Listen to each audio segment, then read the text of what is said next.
Sobat, hari ini saya Abraham Silaban, tanggal 9 Agustus 2024. Saya ada di Jalan Karya Bakti, di Saladara, di kota Cirebon, Jawa Barat. Saya bersama dengan Saka Tatal dan kuasa hukumnya Bu Titin, yang mana pada hari ini ada satu aksi yang akan diambil secara pribadi oleh Saka Tatal sebagai bentuk apa yang diyakininya, bahwa ia tidak bersalah dalam apa yang dituduhkan, bahkan hukuman yang sudah dijalaninya. Saka Tatal bersama dengan kita, saya ada dalam kediamannya bersama dengan Bu Titin, bersama dengan keluarganya juga yang memberikan dukungan. Sebentar Saka ya, saya ke Saka sebentar, boleh kesini ya Bu, nanti ke Bu Titin.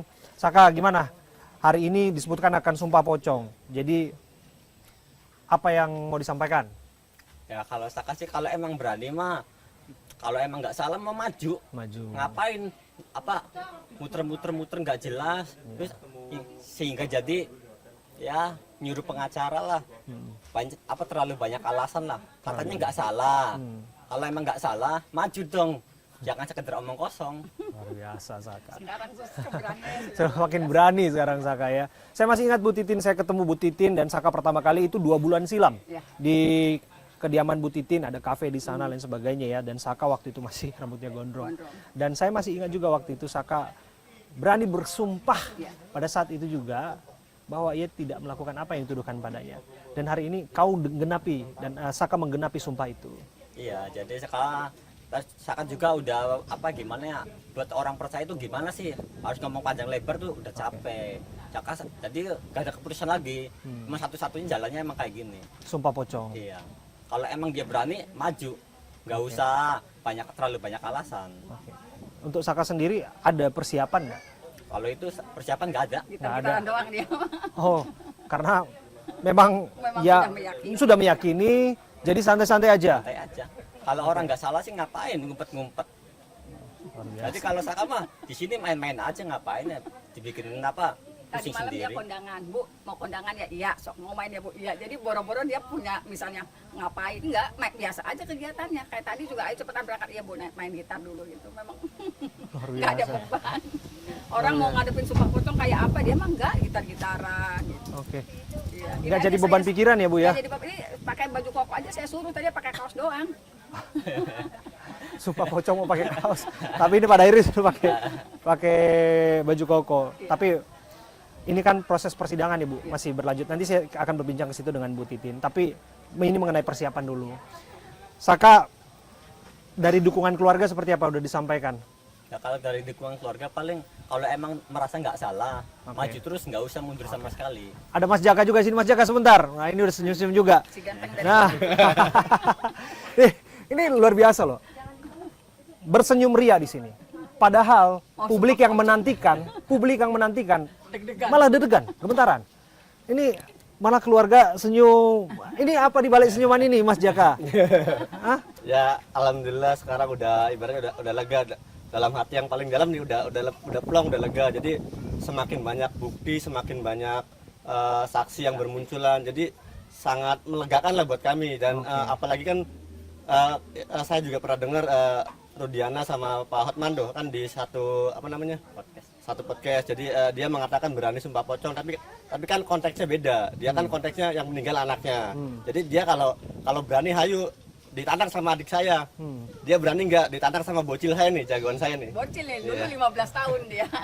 Dulu 15 tahun, sekarang usia berapa? 23. 23 tahun. Dan sudah lebih berani. Dan kakak juga di sini sebentar Kak. Nah ini gimana nih? Senyum dan memberikan dukungan apa kepada adiknya? Ya, kalau dukungan Karena sih, ini disaksikan banyak loh. Iya, Dan luar biasa. ini akan disiarkan live. Saya juga akan menyiarkan ini secara live nanti jam 1. Jadi Apa yang siapa yang disampaikan? deg-degan Saka mau sumpah pocong, kita mah ketawa-ketawa aja. Apa yang mau disampaikan? Gimana ya orang Sakanya udah berani di gini ngapain harus kasih pendapat apa? Ibaratnya kita support aja, support lah. terus. Jadi kita ya mendoakan juga. Itu aja. Oke. Dan ini hanya sebetulnya menggenapi apa yang pernah dikatakan oleh Saka, bahwa dia siap disumpah apapun, Iya, betul. bahwa dia Iya, dia serius jawabannya serius. Karena dari pertama saya mendengar dari sana, dia sendiri yang ngomong gitu loh. Saya berani maju, saya berani sumpah pocong. Oke. doa. Ayo kita Oke. Gitu. Ya, makasih. Oke, sambil kita jalan ya. Kita akan lihat nanti seperti apa prosesnya. Kita langsung menuju ke lokasi saat ini.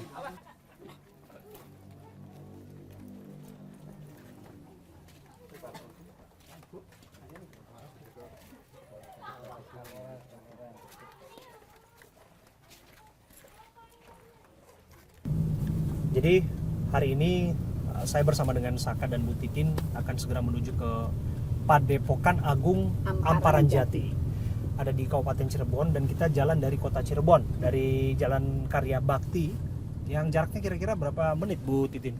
Kalau macet sih setengah jam sih ya. Oke. Kalau macet. Nah, harusnya sini nggak macet. Kita bisa mungkin Karena lebih ini cepat wilayah mungkin. macet sih sebenarnya. Wilayah macet ya sebenarnya ya. Oke. Berarti kita mau berangkat ke sana sekarang dan tadi saya sudah berbicara dengan Saka bagaimana kemudian persiapan Saka dan lain sebagainya. Ide untuk kemudian Sumpah Pocong ini datang dari mana, bisa cerita sama saya Saka? Kalau dari ide Sumpah Pocong itu sebenarnya Saka kan udah pernah bicara. Saka tuh mau gimana sih harus ngejelasin buat biar masyarakat semua orang itu percaya bahwa Saka ini tidak pernah melakukan. Terus akhirnya Saka tuh udah bingung harus ngomong gimana lagi. Ini masih ada yang keke aja. Jalan satu-satunya ya Sumpah Pocong, tantangin semua. Itu maupun dari oknum nggak itu pengacara. Bodoh amat Saka. Tantangin semua, kalau emang masih keke, ayo Sumpah Pocong bareng sama Saka. Nah, Saka sendiri pernah melihat Sumpah Pocong atau tahu Sumpah Pocong dari mana? Kalau itu ya Pak, nggak tahu sebenarnya, cuman asal sebut aja Asal sebenarnya. sebut aja. Cuma kan dampaknya kayak gimana kan belum tahu. Juga. Tapi Saka meyakini bahwa ya saya nggak salah. Iya. Oh ya mau dampaknya apapun di belakangnya pasti ya toh juga nggak akan Ya nggak menimpa akan Saka. menimpa Saka juga. Orang Saka yang korbannya, mana ada ya korban disuruh Sumpah Pocong sendiri yang nggak akan ada dampaknya. Kita lewat nih yang namanya flyover Lewat talun. di flyover Iya. talun. Ini kita lewat flyover peristiwanya. talun, titik peristiwanya ya Bu Ini, Titin ya. iya. Ini luar biasa loh. Kenapa saya bilang saya harus mengingatkan kita melewati flyover talun? Karena kita jalan dari Jalan Perjuangan, itu Jalan Karya Bakti sebenarnya, Gang Karya Bakti. Itu yang mana disebutkan menjadi lokasi pertama, dekat dengan lokasi pertama, betul ya Bu ya? Yang Ya. tadinya disebut itu lokasinya, dan kemudian di sini ditemukan korban Eki dan Vina, gitu ya. Dan kita akan melintas menuju ke Kabupaten Cirebon. Kita melintasi flyover talun yang menjadi tempat kejadian perkara, melintasi jembatan, di mana jembatan ini juga bisa bermakna bahwa Saka juga akan menuju kepada jembatan kehidupan yang dirinya mau diambil sumpah dan meyakini bahwa tidak menyampaikan kebohongan. Apa yang disampaikan betul-betul kebenaran. Begitu ya Saka ya? Iya. Ya, ini luar biasa sekali nih. Dan sama sekali belum pernah lihat orang Sumpah Pocong, belum pernah. Belum pernah. Jadi kalau ngedenger ya pernah ngedenger, cuma kan nggak denger langsung. Oke. Cuman bilangnya katanya. Kalau katanya kan nggak tahu. Oke. Kalau ini ada nanti akan diajarin berarti ya Bu ya, seperti apa Nanti kan metodenya? akan dipandu oleh pimpinan Padepokan. Jadi Oke. kita juga sebenarnya saya juga nggak ngerti sih prosesnya seperti apa. Oke. Cuman kalau informasinya nanti persis seperti ritual memandikan jenazah. Wow. Jadi ada kembang, ada wewangian yang itu untuk wewangian jenazah, bukan untuk orang hidup. Oke. Kemudian kain kafan juga sudah disiapkan 2. Artinya kan kita berharap Bapak Rudiana juga hadir karena tantangan Sumpah Pocong kan walaupun versinya beda, kita samakan versinya. Saka Tatal bukan pelaku pembunuhan, Saka Tatal menerima penganiayaan untuk mengakui perbuatannya di 2016. Jadi versinya itu bukan versi Eki itu anak saya, karena kami secara dari kuasa hukum tidak pernah menyaksikan itu. Betul itu anaknya, nggak perlu disumpah pocong juga itu si anaknya gitu. Itu kan hanya omongan netizen. Nah sumpahnya dengan netizen. Tapi kalau Saka tidak melakukan perbuatan itu, tapi saya melihat kenapa Saka berani sumpah pocong, karena dia mikirin yang 7 terpidana. Dia punya keyakinan yang 7 terpidana itu juga bukan pelaku pembunuhan dan pemerkosaan. Itu yang kita selamatkan juga. Kalau Saka sebenarnya udah ada di luar, dan yang punya keleluasan untuk membuktikan itu ya Saka, karena dia ada di luar. Tapi dia berpikir kenapa berani melakukan, karena ada 7 terpidana yang harus juga diselamatkan. Berarti ada pesan di balik ini bahwa ini semua bukanlah tentang Saka, tapi ini juga memikir tentang nasib terpidana lainnya, betul Iya, Saka? betul. Jadi ada saudara juga. Yang namanya Eka Sandi. Eka Sandi itu ya, Iya, saudara ya, yang saudara. abangnya Renaldi itu. Iya. Oke. Nah, yang Banyucis tahu juga nggak itu? Kayaknya nggak tahu juga sebenarnya. Cuma kan kalau emang itu apa dampaknya lebih di tempat ya menarik lah, boleh. Oke. Boleh dicoba kan kayak gitu. Wah, itu juga akan diambil Saka apabila memang dirasa perlu. Ya kalau emang Rudiana datang ya sumpah pocongnya Rudiana nggak mau, Banyucis juga nggak apa-apa. Oh. Kalau ya emang kenyataannya dia nggak mau juga Banyucis aja nggak apa-apa. Yang penting kan membuktikan siapakah yang bersalah. Iya. Saka, kalau ada proses hukum yang sedang berjalan hari ini, memori PK, kemudian juga akan diambil keputusannya oleh Mahkamah Agung, begitu ya Bu Titin ya? Ya. Ya. Nah, apa yang Saka yakini dari putusan itu? Kira-kira nanti setelah kemarin jalannya sidang, Saka rasanya apa? Plong, lega, atau punya harapan apa? Ya rasanya itu plong, jadi berbeda sama di tahun 2016. Karena terbuka ya. Iya, terus terbuka, terus banyak kemunculan saksi-saksi baru. Jadi yang dulunya tahu tapi nggak berani nongol. Dan di tahun sekarang tuh banyak saksi-saksi yang bermunculan. Termasuk itu saksi-saksi itu saya nggak kenal sama sekali. Dede itu nggak kenal. Dede nggak kenal, Lega Akbar nggak Liga kenal. Akbar juga nggak kenal. Terus apa yang perempuan tuh? Widi sama Widi Mega. Iya, nggak kenal. Jadi Saka tuh bener-bener berterima kasih. Pada speak up semua pada Iya, akhirnya. bahwa mereka tuh membuka jalan kebenaran. Iya. Udah pinter sekarang Mas ngomongnya. Luar biasa. Udah pinter. Ini Saka hari ini memang biasa diwawancara, dan ya Saka tadi sebut nggak ada persiapan istimewa, nggak ada persiapan khusus untuk Sumpah Pocong ini. Sakanya nggak ada persiapan khusus, tapi para penontonnya pada siap-siap untuk nonton itu. Penontonnya. Gitu. Kira-kira ini kenapa dipilihnya Padepokan Agung Amparan Jati. Ya. Amparan Jati? Kami kan memang sebelum memilih itu kan sudah berkomunikasi, cuman ada ketidaksiapan. Ternyata ketika berkomunikasi dengan pimpinan Padepokan Amparan Jati, ternyata dia sama saya ingin menegakkan keadilan. Bahasanya seperti itu. Berarti dia mengikuti kasusnya. Mengikuti kasusnya. Jadi saya ingin menyatakan kebenaran dan saya bersedia. Jadi itu. Jadi yang disampaikan pada saya juga ingin menyampaikan menegakkan keadilan. Saya kalau punya keyakinan Saka adalah korban daripada rekayasa ini, saya siap menyediakan tempat di Padepokan dan siap melaksanakan ritualnya. Kalau informasinya begitu ketika bertemu saya. Luar biasa. Saka, hari Rabu kemarin, itu 2 hari yang lalu, saya bertemu dengan Pak Farhat Abbas, kuasa hukumnya Saka, Ya. dan bertemu juga dengan Bu Elsa Sarif, kuasa hukumnya itu Rudiana.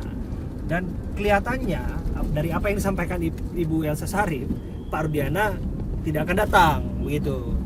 Apa tanggapan Saka? Ya jadi gini, kalau emang Rudiana tidak datang berarti dia pengecut. Katanya dia tidak bersalah dan tidak pernah menyiksa, tidak pernah merekayasa. Kalau emang dia tidak pernah merekayasa dengan kasus Saka yang ini di tahun 2016, kasus pembunuhan Vina dan Eki, hadirlah. Jangan seolah-olah ngumpat menutupi apa yang diumpet-umpetin. Kalau emang merasa tidak bersalah, ya maju, nggak usah terlalu banyak alasan. Jadi tanpa kehadiran Rudiana pun, Saka akan tetap melakukan sumpah itu. Ya itu kan ada koordinasi dulu sama Ibu Titin. Jadi kalau Rudiana tidak datang, jadi kedepannya seperti apa Saka aja belum tahu. Oke, gimana Bu Titin? Kan kita begitu Sumpah Pocong, kenapa kita tidak melaksanakan Sumpah Banyucis? Kalau Sumpah Banyucis kan itu sakralnya di kota Cirebon. Banyucis itu hanya bisa kita lakukan di Masjid Agung Sang Tirtayasa. Tetapi harus ada dua-duanya. Oh, yang Banyucis? Yang Banyucis, karena itu Banyucis itu airnya diambil di situ, kemudian cisnya itu tongkat atau tombak yang dalam sejarah itu punya keturunan wali gitu. Nah, ketika sumpah itu dilaksanakan, dicemplungkan airnya dengan cis itu, tongkat itu, atau kemudian diminum bersama-sama. Berarti harus ada 2 orang. Kalau ada 1 orang itu nggak bisa. Mana yang bohong, mana yang enggaknya kan tidak ketahuan gitu. Nah, tetapi untuk Sumpah Pocong, apa yang terjadi di sana, misalnya kita tunggu dalam jangka waktu, kita kan sudah tahu nih waktunya Pak Rudiana datang, tidak. Kalau tidak, kita akan upayakan seperti apa? Apakah tetap kita koordinasikan dengan pimpinan Padepokan? Apakah tetap dilaksanakan hanya Saka sendiri atau ada sumpah lain yang misalnya lebih diterima oleh Muslim secara umum? Nah itu nanti kita ini kemudian sebenarnya kalau saya melihatnya Saka mau sumpah pocong, mau sumpah banyu sih dia oke aja. Gitu. Cuman kan tetap kita pertimbangkan keluarganya. Apabila bayangin Mas, dia akan dimandikan seperti orang meninggal, dikafanin. Tapi kalau misalnya Saka punya keyakinan nggak apa-apa, saya sendiri, nah kita akan serahkan ke Saka juga. Gitu. Nanti tetap kita tanya ke pimpinan pondok. Padepokannya akan seperti apa. Tapi secara mental Saka sendiri siap. Kalau yang Saka seperti mental, proses yang disebut tadi. Ya kalau Saka pribadi Saka siap. Malah momen yang ditunggu-tunggu kalau emang dia mengatakan dia itu tidak pernah merekayasa dan tidak pernah menyiksa. Dan apalagi itu penyiksaannya di Polres Kota itu tuh bener-bener orang dipukul itu udah nggak kelihatan muka tuh. Hancur tuh bener-bener hancur. Kalau emang dia berkata saya tidak tahu menahu dan tidak pernah merekayasa itu. Kasus yang 2016, kasus Vina dan Eki, hadirlah. Nggak usah terlalu masih banyak ada waktu alasan. Ya Saka ya untuk hadir ya. Iya. Masih ada waktu ya, Bu ya. Masih ada waktu karena kita kemungkinan jam 13.30 masih ada waktu untuk hadir. Ya mungkin kita mendorong kepada pengacaranya karena mohon maaf Pak Arianto juga kan pernah mengatakan dalam satu tayangan ketika berkomunikasi dengan Pak Rudiana, terusnya kemudian kamu bohong nggak? Saya udah bela-belain kamu. Saya ingat betul Pak Arianto ngomong gitu. Yeah. Kamu berani nggak sumpah pocong? Kan sudah disampaikan itu. Setingkat Pak Arianto juga sudah menyampaikan itu. Gitu. Jadi untuk pengacaranya orang Pak Arianto aja yang justru jalurnya ada di dalam sudah menyatakan itu, berani nggak sumpah pocong? Kenapa pengacaranya yang justru menolak? Itu kan aneh. Kalau excuse-nya adalah bahwa dia adalah seorang penegak hukum, kemudian meletakkan segala sesuatunya dalam proses hukum yang sedang berlangsung sampai putusan yang memberikan diambil, kemudian juga dia juga dilaporkan ke Barreskrim. Bagaimana Ibu menjawab itu? Sebetulnya kan upaya pelaporan itu sudah tim Saka Tatal lakukan dari beberapa bulan sebelumnya, tetapi kan memang tidak berhasil karena tetaplah keputusannya tidak melanggar kode etik. Iya. Apakah ini bentuk keputusasaan kami gitu karena memang tidak ada upaya hukum apapun, padahal jelas-jelas sudah muncul pengakuan termasuk Aldi apa yang terjadi gitu. Saka Tatal juga konyol kalau tidak pernah merasa dianiaya, tidak kemudian muncul gitu. Apakah ini bentuk keputusasaan kami yang kenapa sih? Mohon maaf dari institusi kepolisian, apakah tidak tergugah mendengar pengakuan anak 15 tahun yang dulu 15 tahun itu. Apakah tidak tergugah melihat Aldi dengan sangat terbuka ngomong di sidang PK itu. Kalau masalahnya itu bukan suatu pelanggaran, terus kami harus ngapain? Ya sudahlah, sumpah pocong saja gitu. Apakah itu bisa diterima secara undang-undang atau tidak? Yang penting kami meminta dukungan masyarakat untuk menyatakan kebenarannya. Kami harus lari kemana lagi gitu. Kalau misalnya upaya-upaya yang kami lakukan dan itu betul-betul kami lakukan sesuai jalur hukum juga diabaikan. Gitu. Saka, ini kan ada kontroversi di antara warga yang menyebutkan sumpah pocong ini dirasa musyrik, dirasa melenceng dari kaidah-kaidah agama dan sebagainya. Ada yang merasa bahwa ini ya tetap pada relnya, apalagi ini membuktikan keyakinan akan seorang, apa yang disampaikan kebenaran bukan kebohongan. Untuk Saka sendiri memandang sumpah pocong itu seperti apa? Jadi kalau Saka sendiri, kalau sumpah pocong ya biasa aja. Kalau kata Saka mah biasa aja. Karena merasa tidak orang tidak pernah melakukannya, biasa aja. Ngapain kabur-kabur, ngumpet-ngumpet. Jadi kan kalau sumpah pocong nggak, dari Saka pribadi ya biasa aja, nggak ada menarik-menarik sama sekali. Jadi fokusnya bukan pada anggapan bahwa itu musyrik dan lain sebagainya, tapi fokus pada pembuktian keyakinan terhadap diri sendiri. Itu kan kalau dari Saka pribadi, kalau itu kan sumpah pocongnya ingin membuktikan siapakah yang berbohong. Kalau dibilang musyrik atau enggak, Saka mah nggak peduli. Saka kan ingin mencari kebenaran. Kebenarannya kedepannya seperti apa kan nggak tahu. Dengan cara apapun itu. Dengan cara apapun, walaupun dibilang musyrik juga Saka nggak peduli. Yang saya tangkap sih, Saka betul-betul punya niatan yang kuat. Lewat jalur pengadilan sudah dilakukan, tapi di luar pengadilan berdasarkan keyakinan ini juga akan diambil bahwa Saka betul-betul tidak terlibat dengan apa yang dituduhkan, termasuk hukuman yang sudah dijalankan. Iya, betul. Itu benar-benar fokus pada itunya, fokus pada tujuan itunya, melakukan segala sesuatu untuk memulihkan nama baik Saka. Iya, betul.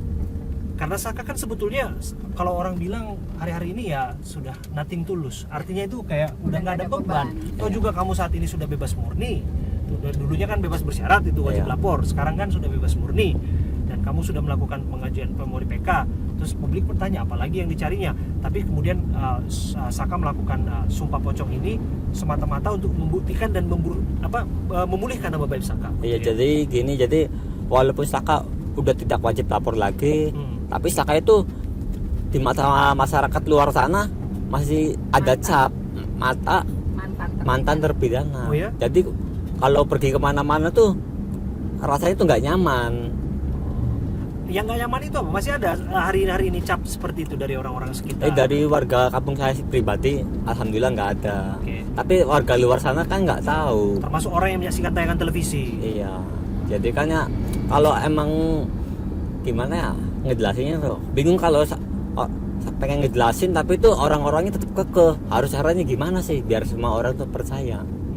Dan kami juga mohon maaf karena pada prakteknya atribut yang disematkan pada Saka memang sangat sulit dilepaskan, karena pada prakteknya berdasarkan kekuatan hukum kan dia adalah seorang mantan terpidana, Bu Titin. Tapi lepas dari sini kan proses PK sedang dilakukan, termasuk apapun sedang dilakukan nanti keputusan. Tapi bagaimana Bu Titin melihat bahwa ini kan disebutkan nggak berimplikasi pada hukumnya nanti, nggak bernilai apapun di mata hukum yang sumpah ini. Dan bahkan Bu Elsa kemarin ketika saya wawancara ada Pak Farhat Abbas juga menyatakan bahwa ini lebih kepada musyrik. Gimana? Ya apapun anggapannya kan gini, coba kita berempati apabila hal itu terjadi pada keluarga kita. Saka sudah divonis 8 tahun penjara, menjalani 3 tahun 8 bulan.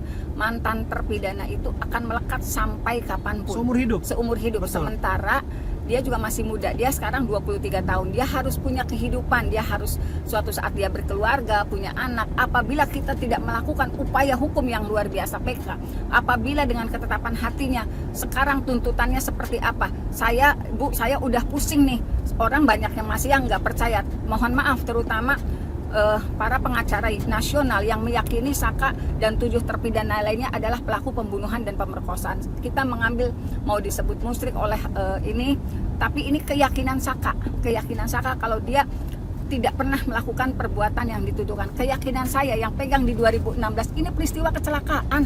Kenapa mesti mereret 8 orang yang tidak bersalah dan akhirnya divonis sampai yang 7 orang itu seumur hidup. Jadi Saka harus punya masa depan. Dia umur 23 tahun, dia akan berkeluarga, dia akan punya anak. Bagaimana apabila mantan terpidana itu melekat seumur hidupnya? Coba bayangkan kalau hal itu terjadi kepada keluarga yang diperlakukan seperti ini. Coba bayangkan gitu. Jadi bolehlah ngelihat berkas ini inkrah. Gimana kalau ternyata ini peradilan sesat? Gimana? Apakah peradilan sesat yang inkrah itu harus kita pertahankan? Jadi mohon maaf kalau yang cuma baca berkas sekarang yang hanya sebegini. Saya sudah baca berkas, saya juga bingung karena saya tinggal di Cirebon. Banyak hal yang saya tahu, saya tidak berani komunikasi ke media. Itu persoalannya. Kenapa saya meyakini ini kecelakaan lalu lintas? Karena apa? Saya juga berdiskusi sama semua orang. Pada orang-orang yang paham banget gimana sih kalau jatuhnya begini-begini. Saya berdiskusi dan itu sudah lama terjadi. Dan berbicara soal hukum bukan semata-mata soal berkas, tapi ini bicara soal kerja keras juga, karena perjuangan keadilan itu kan terus tanpa henti dan belum final gitu ya. Saya ke Saka ya. Saka pasti juga mendengar, netizen juga kan sudah banyak yang ngikutin Saka. Dan bahkan Saka juga udah dapat sepeda motor dari salah satu Ibu Tiara kan memberikan kepada Saka. Ini kan sudah jelas bahwa tidak sedikit yang memberikan dukungan kepada Saka. Artinya tidak sedikit yang percaya Saka tidak bersalah. Banyak sebetulnya yang percaya Saka ini sebetulnya ada di waktu yang salah, ada di tempat yang salah. Bahkan bisa jadi, atau kita menggunakan bahasa hukum patut juga seperti apa yang disampaikan oleh Bu Titin tadi, peradilan sesat yang barangkali memang harus dicari kebenaran dan keadilannya, bahwa Saka sesungguhnya tidak terlibat di sana. Melihat dukungan netizen seperti itu, melihat dukungan publik kepada Saka, apa yang Saka mau sampaikan? Jadi Saka sebelumnya tuh berterima kasih banget atas dukungannya, dan ada bantuan-bantuan, dan Saka berterima kasih banget. Dan Saka juga tujuannya cuma satu sebenarnya, gimana caranya yang 7 bisa bebas. Saka cuma itu sebenarnya, dari awal Saka tujuannya cuma satu, ngebebasin. Caranya gimana yang 7. Oke. Kenapa harus fokusnya ke sana? Kenapa mengarahkan pada yang 7 harus bebas? Kenapa ketidak Sakanya dulu untuk memastikan bahwa Saka sendiri adalah orang yang terbebas dari segala tuduhan? Ya itu kan pasti ngikut, bebas satu bebas semua. Saka juga kan punya keyakinan sendiri. Oke. Jadi Saka tuh yakin mereka tidak bersalah. Oke. Karena apa? Aktivitasnya Saka juga sebenarnya udah tahu. Ada paman saya juga, tadi paman saya juga kan Eka Sandi. Ya. Ya orangnya kayak gimana, sifatnya gimana, Saka tahu jelas. Dan tidak mungkin tidak ada dalam bayangan Saka melakukan apa yang dituduhkan. Jadi kalau kayak gitu emang iya. Jadi Saka tuh nggak percaya terus kalau dia melakukan seperti itu. Karena Saka tuh tahu orang dia tuh kecing. Kecing itu apa? Kecing. Jadi mentalnya Oh, takut. Iya, Pengecut. takut. Iya. Bahasa kasarnya begitu, pengecut Iya. lah ya. Pengecut ini, jadi gampang takut. Oh, gampang takut lah ya. Gugup, gampang takut lah gitu ya. Tapi ya bukan pengecut bahasa tepatnya. Ya, oke. Kan sudah dapat banyak dukungan seperti itu tadi ya Saka ya. Kemudian juga lepas dari bahwa apapun putusan dari memori PK, kasarnya kalau kita bisa ambil kesimpulan, Saka itu udah memenangkan hati publik. Itu. Nah, kalau sudah dianggap memenangkan hati publik dan halayak ramai, apalagi yang mau dicari lewat ini? jadi kan itu kan publik. Kalau publik kan itu kan dicap negara kan beda. Yes. Pinter sekarang. Udah, Masih ada cap negara. Bingung nih hostnya, masih ada Iya. cap negara, Iya. mantan terpidana. Ya, oke. Luar biasa Jadi ya, bagi Mas, sekarang iya, pinter. bagi Saka, oke, dukungan publik itu satu hal, tapi Capnya kan. cap itu Cap tetap ada. tetap ada. Iya, dari capnya Dan tuh itu tetap saat ini ada, yang- masih ada sampai sekarang. Oke. Jadi kalau kemana-mana tuh, waktu dulu pertama merantau aja tuh, ya adalah satu temennya proyek yang nanyain, ini sebenarnya kasus sebenarnya siapa sih pelakunya? Padahal ngomong itu tuh sama Saka sendiri, cuma Saka diem aja, pura-pura nggak tahu aja. Padahal kayak yang masuk kan Saka sendiri, cuma Saka kan pengen ngejelasin, bingung. Oke. Jadi lewat yang dilakukan inilah semua niscaya apa yang Mana, Mas? harapan Saka, isi kepala Saka itu Iya, semua dituangkan udah nyampe di lewat sana. Ini apa saya- yang dilakukan hari Iya. ini. Ya, Lewat ya, pengadilan, ya. ya Saya itu sudah sama dilakukan. Ainus, saya Kemudian Ainus. juga Ya. lewat memori PK dilakukan, termasuk lewat sumpah-sumpah seperti ini ya Iya. Saka ya. Jadi gimana cara pun, jadi gimana semua orang tuh bisa percaya tuh Saka akan lakukan. Walaupun caranya dibilang kayak gimana juga Saka nggak pernah peduli. Yang penting Saka punya keyakinan sendiri dan Saka tidak pernah melakukan apa yang dituduhkan. Oke, saya ke Bu Titin ya. Bu Titin juga saya ikutin terus Bu Titin dari awal hingga sekarang sampai masifnya dukungan terhadap Saka, bahwa Saka mendapatkan dukungan publik yang tidak sedikit yang percaya bahwa Saka tidak bersalah dalam kasus ini. Pertanyaan yang sama Bu, saya utarakan. Lagi-lagi apa yang tertinggal, apa yang mau dicari lewat ini semua? Saya berpikir ke masa depan Saka. Sekarang gini, kalau misalnya saya yakin PK dikabulkan, Iya. tetapi dia akan jadi seorang ayah. Suatu saat nanti dia jadi seorang ayah. Bagaimana tekad seorang ayah untuk membuktikan tidak saja dengan legal formal lewat jalur pengadilan, lewat jalur PK, Oke. tetapi juga tekad seorang ayah ketika dia meyakini keberadaannya, dia meyakini tidak ada yang salah dari masa lalunya di 2016, kemudian melakukan sumpah pocong secara pribadi. Itu kan luar biasa, akan memberikan gambaran kepada anak cucunya nanti bahwa kalau Saka punya anak, ayah saya untuk membuktikan keberaniannya untuk kebenaran, menegakkan keadilan dan membela ketujuh terpidana lainnya sampai melakukan hal itu. Apapun anggapan orang, dia sudah sanggup melakukan itu. Jadi saya sih berpikir apa yang dilakukan Saka pada hari ini imbasnya akan sangat luar biasa kepada anak dan cucunya kelak. Dan itu mungkin gitu, tidak akan bisa dilakukan oleh sembarang orang. Saka Tatal waktu itu 15 tahun. Dan ini menjadi catatan peristiwa dalam sejarah pencarian keadilan Ya. Republik ini. Ya. Kelak. Sampai Kalau ini sebegitunya didokumentasi dan gitu, ini akan ya. dibukukan Ya. satu saat untuk anak cucu kita kelak. Luar biasa loh ini, karena saya meyakini betul bahwa pencarian keadilan saya selalu bicara bahwa keadilan dan kebenaran itu tidak didapatkan secara cuma-cuma, tapi itu harus diperjuangkan, betul ya? Iya. Apalagi hari-hari ini kita melihat bagaimana proses peradilan. Sebenarnya kan saya sudah lakukan di 2016, Mas. Ya, sudah cuman, cerita. ya, Iya, cuman tapi waktu memang itu aksesnya alhamdulillah masih luar tidak. biasa sekarang dukungannya kita buktikan secara bersama-sama apa yang terjadi di 2016. Mudah-mudahan juga ada keputusan yang luar biasa dari PK dan terutama kepada institusi kepolisian yang mungkin sudah semakin terbuka ada apa sih di 2016. Gitu. Saka tadi sebut soal terpidana yang masih ada dalam tahanan. Kira-kira Saka kan punya kerabat ya, Iya. paman ya, Eka Sandi. Nah, di sana. Eka Sandi dan kawan-kawan akankah kemudian mengambil sikap yang sama kalau disebutkan atau ditantang untuk melakukan sumpah pocong atau sumpah apapun itulah ya, yang dianggap akan kualat pada dirinya apabila melakukan kebohongan pada sumpah itu? Apakah mereka akan berani menurut Saka? Ya menurut Saka mereka harusnya berani. Jadi dia itu ingin membuktikan kebenaran seperti apa. Ya harus menanggung resiko. Resikonya seperti apa? Siap nggak siap? Harus. Jadi jangan harus Saka aja yang berani. Jadi mereka juga pasti berani, pasti itu. Oke. Ini akan barangkali juga akan disaksikan dan saya yakin ini akan disaksikan juga para tahanan yang ada di dalam sana. Karena bagaimanapun di sana ada juga kan televisi, siaran televisi ya. Apa yang Saka ingin sampaikan kepada Yang 7 terpidana? Apa yang ingin Saka sampaikan di momen-momen jelang Saka akan mengambil sumpah pocongnya? Saka ngomong apa, mau ngomong apa ke yang 7 itu? Saka ngomong apa? Jadi Saka ke 7 terpidana, jadi minta doanya juga. Semoga yang Saka lakukan ini bisa ada masukan buat yang di dalam, ya buat yang 7 di dalam. Jadi kalau emang yang 7 merasa tidak bersalah, tunjukkan, buktikan. Jangan sekedar gimana, sekedar.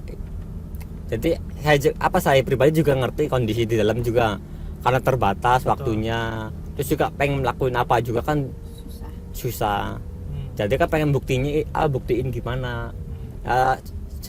Satu-satunya kan cuma PK kan yang mondar-mandirkan pengacara. Jadi kak bingung. Jadi minta doanya aja yang terbaik. Semoga sumpah pocongnya berjalan dengan lancar. Oke. Dan kalaupun yang lain juga diajak sumpah pocong, sumpah apapun itu untuk membuktikan suatu keyakinan pada dirinya, setidaknya harus berani ya? Harus berani. Saka juga punya keyakinan Luar biasa. bahwa Saka dan 7 terpidana tidak bersalah. Ada yang ditambahkan Bu Titin terakhir? Ya sepertinya kalaupun aksesnya itu diberikan, saya yakin Mas ke 7-nya plus Sudirman ya Mas, karena Sudirman juga saya juga bingung dia ada di mana, keluarganya sulit. Ya, Sudirman tuh sampai hari ini tidak ada di lapas Mas. Masih ada di Polda Jabar. Informasinya seperti itu, kita nggak tahu. Karena keluarganya juga sangat ingin bertemu dengan Sudirman. Dulu terakhir ketemu itu harus izin dari penyidik. Padahal Sudirman itu terpidana. Ibu kan kuasanya kan? Sudah Sudirman. keluarganya memaksa, didatangi anggota kepolisian, memaksa cabut kuasa dari saya pada tanggal 23 Mei 2024 atau 3 hari setelah Peggy ditangkap. Oke, kita akan follow up itu tentu saja. Tapi sekali lagi kita sudah tiba di Padepokan apa tadi ini Bu? Padepokan Agung Amparan Jati. Padepokan Agung Amparan Jati di Kabupaten Cirebon. Langsung saja kita masuk. Yuk, Saka. Tetap semangat ya, Saka ya. Terima kasih ya, Bu Titin. Kita langsung masuk ke Padepokan. Sobat saya Abraham Silaban, saya ada di Desa Lurah, Kecamatan Plumbon, Kabupaten Cirebon, Jawa Barat. Saya berdiri di Padepokan Agung Amparan Jati. Ini adalah tempat di mana Saka Tatal akan diambil sumpah pocong. Ia meyakini dirinya tidak bersalah dan ia melakukan upaya apapun legal formal, termasuk juga upaya yang berdasarkan keyakinannya bahwa ia menyampaikan kebenaran bukan kebohongan.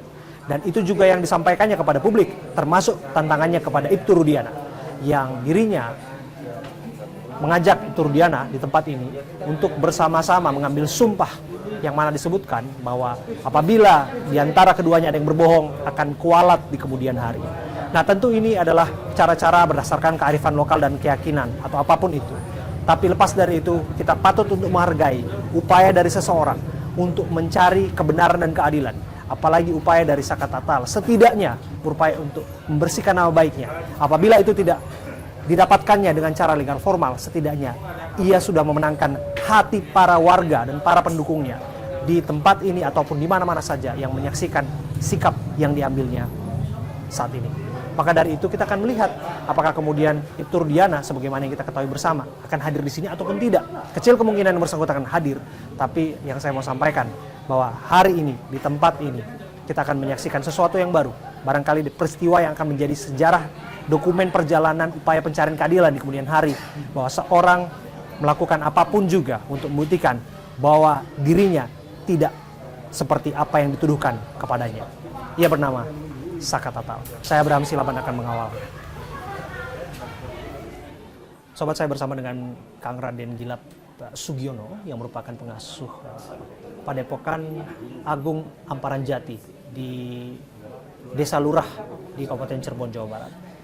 Kang Raden, terima kasih sudah menerima kami ya. Ramai hari ini, Kang Raden. Iya. Ini Padepokan ini kelihatannya berbeda hari ini, atau memang udah biasa ramai atau makin ramai lagi? Makin ramai. Ya?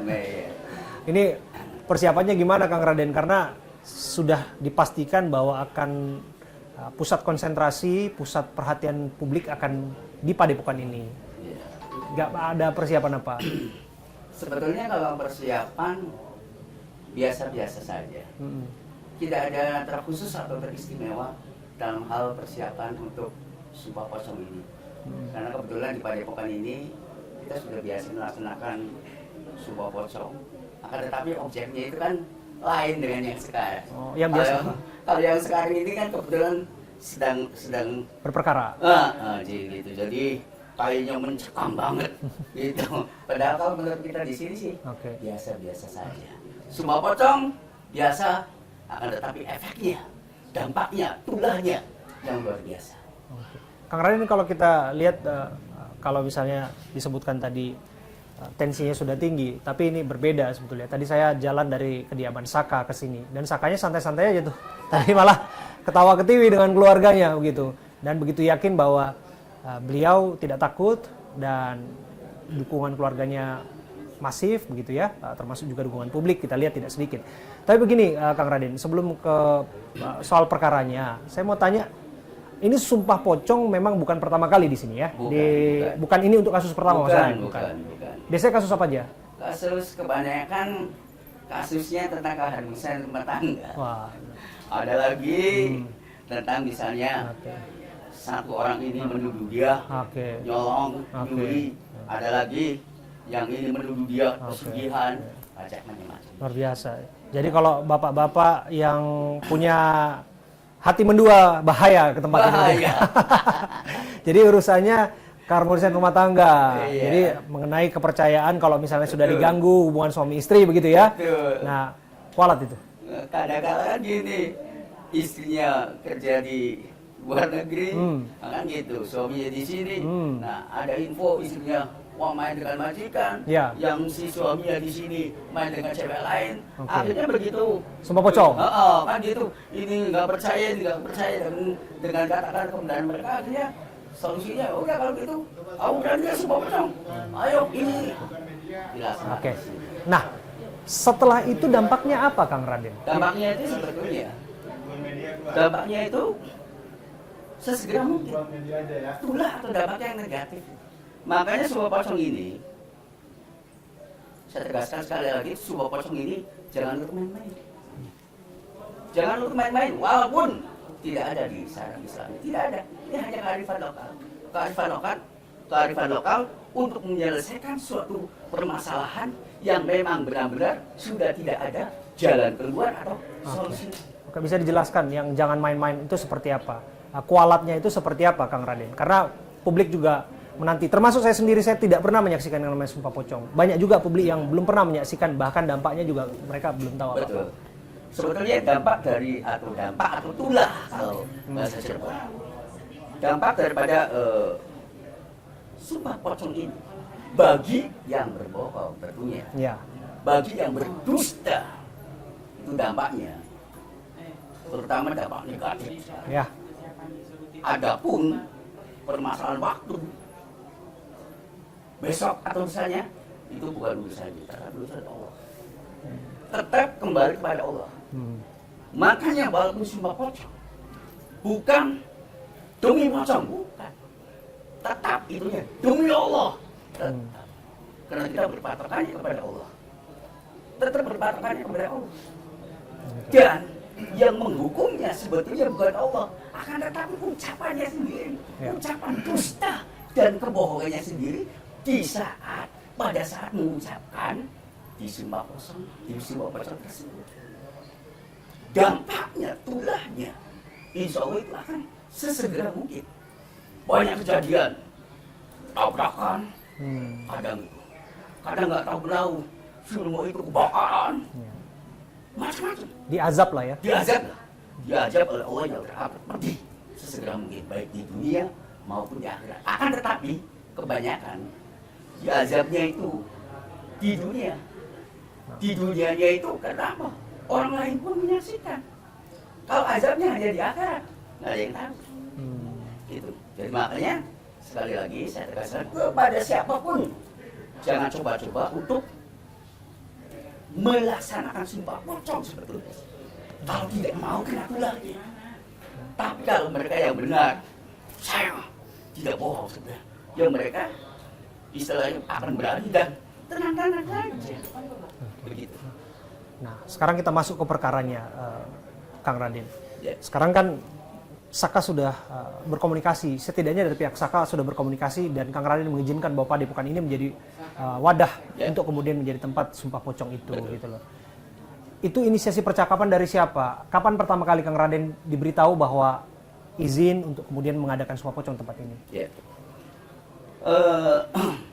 Dari tim kuasa atau tim lawyer daripada Saka Tatal sendiri, yaitu Ibu Titin beserta kawan-kawan. Kayaknya 3 hari yang lalu. 3 hari yang lalu. Untuk apa sih? Aku sih bersedia tidak untuk melaksanakan sebuah pocong, baik tempat ataupun saya sendiri. Waktu itu tanggapan Kang Raden seperti apa? Tanggapan saya, demi keadilan dan kebenaran, apapun akan saya lakukan. Dan saya fleksibel, saya duduk di tengah-tengah. Siapapun yang akan disumpah pocong, saya tidak memandang. Itu si A, itu si B, itu berpangkat, berkedudukan, punya jabatan apa enggak. Silakan, siapapun. Kalau meminta keadilan dan kebenaran, demi keadilan dan kebenaran, akhirnya saya menanggapi. Maka silakan dengan terang terbuka. Karena di Padepokan Agung Ampera Jati pun tidak sekali 2 kali melaksanakan sumpah pocong. Dan tapi yang menarik ketika tadi Kang Raden sebutkan bahwa kebetulan yang pihak yang hari ini akan menggelar sumpah pocong adalah pihak yang sedang berperkara dalam proses hukum. Dan itu pertama kali di Padepokan ini. Gitu. Makanya seakan-akan mencekam sekali. Padahal kalau kata saya, sumpah pocong biasa, tapi memang tulahnya yang luar biasa. Kalau mencekam sih, kalau kita lihat dari Saka tadi senyum-senyum aja. Oh iya. Saya nggak tahu siapa yang mencekam. Betul. Tapi yang jelas begini, Kang Raden, yang ingin kami tanyakan adalah, Kang Raden tadi menyinggung mengenai kebenaran dan keadilan di sana. Artinya Kang Raden juga tidak menutup mata, tidak menutup telinga atas pemberitaan yang ada. Kasus Saka, kasus kematian Eki dan Vina, gitu ya. Kang Raden berarti ngikutin itu ya? Ngikutin juga. Ngikutin juga. Walau tidak mengikuti juga, kadang begitu lihat FB, lihat TikTok, gitu ya. Walaupun tidak sengaja mengikuti, ada berita lagi, kan begitu. Jadi kita tidak mengikuti secara ini, tidak mengikuti secara. Tapi setidaknya mendengar lah. Setidaknya mendengar. Dan melihat informasinya di TV dan berita. Saya juga asli orang Cirebon. Iya. Nggak mungkin kalau tidak mendengar. Begitu. Ya karena awal-awal dulu banyak juga orang Cirebon yang kami datang ke sini, Kang Raden pada nggak tahu sebetulnya. Atau mungkin saya melupakan 8 tahun silam. Tapi hari ini semakin ramai dan semakin menjadi pusat perhatian. Kalau Sakanya sudah hadir di sini dan sudah siap, tadi menyampaikan kepada saya, Bang Abraham, saya siap untuk melakukan apapun untuk membuktikan bahwa saya tidak menyampaikan pernyataan dalam bentuk kebohongan, apapun itu, dan malah dia santai-santai saja kesannya. Dan testimoni itu sudah saya dapatkan dari Saka yang lebih lega gitu. Bagaimana dengan Ibtu Rudiana? Mengenai Ibtu Rudiana, Kalau datang, kita harapkan datang beliau. Soalnya apa? Sumpah pocong ini harusnya ada 2 objek. Ya. Harus ada itu. Harus ada itu Diana dengan harus ada Sakatatal. Supaya apa? Harus ada 2 objek. Supaya langsung dampak tulangnya itu bisa langsung dirasakan. Kalau hanya 1 orang, 1 objek, siapa yang mau? Ini kan gitu. Ini harus ada kedua. Saya harapkan Pak Itu Diana dengan gentleman beliau datang ke sini. Oke. Informasi yang kami dapatkan keterangan melalui kuasa hukumnya 2 hari yang lalu kami berkomunikasi melalui program saya The Prime Show berdialog menyebutkan bahwa kecil kemungkinan untuk datang karena dianggapnya bahwa ini musyrik dan lain sebagainya begitu. Itu satu. Yang kedua bahwa sumpah yang pernah disebutkan 7 turunan dan sebagainya itu materi sumpah yang berbeda yang disebutkan bahwa yang meninggal dunia adalah anaknya yang bernama Muhammad Rizky Rudiana bukan yang lain. Bagaimana Kang Raden menanggapi itu? Jadi sebetulnya kalau menurut hemat saya, kalau beliau merasa beliau ini benar, walaupun materinya berbeda, dimanapun, kapanpun, sumpah apapun harus berani, harus berani dong. Oke, tunggu dulu Kang. Artinya sumpah ini bisa dilakukan dengan 2 materi yang berbeda. Misalnya satu, itu Rudiana mau disumpah bahwa yang meninggal dunia adalah anaknya yang bernama Eki. Saka mau disumpah menyatakan bahwa ia menyampaikan kebenaran, ia tidak seperti yang dituduhkan kepadanya bahkan hukuman yang sudah dijalaninya. Ini 2 pokok materi yang berbeda dalam sumpah. Pocong bisa ini? Dalam sumpah pocong, ya harusnya 1 materi, 1 masalah. Masa kita materinya dia ini contohnya ini contohnya dia sakit perut, kok kita kasihnya obat sakit kepala, kan nggak nyambung misalnya begitu. Ini harus 1 materi, harus satu materi. Kalau ditambah boleh, tapi kalau beda materi tidak boleh. Kalau beda materi tidak boleh, tapi ditambah materi boleh. Begitu. Andai kata Ibtu Rudiana tidak hadir sampai pada tenggat waktu yang diberikan kepadanya. Pemanggilan melalui surat sudah dilakukan, secara lisan juga berkali-kali dilakukan begitu. Dan di sini pun Padepokan menanti kan, Pak Kang Raden. Kalau nggak datang, apakah sumpah itu masih tetap bisa dijalankan? Masih bisa. Tergantung Sakatatal. Bagaimana? Tergantung Sakatatal. Berarti ketika ada 1 objek, tinggal 1 objek. Sakatatal mau nggak disumpah dengan tidak ada Pak Ibtu Rudiana? Kan begitu. Kita kembali kepada mereka. Saya kan hanya pelaksana. Oke. Dan saya menanti loh, masalah. Sumpah itu bentuknya akan seperti apa? Implikasinya apa kepada Saka apabila memang dirinya sendiri yang melakukan sumpah itu? Tanpa ada pihak lain atau pihak terkait di sumpah itu? Ini kan sebenarnya sumpah pocong ini kan masyarakat atau netizen kan menantikan. Iya. Menantikan dampak daripada sumpah pocong ini kan.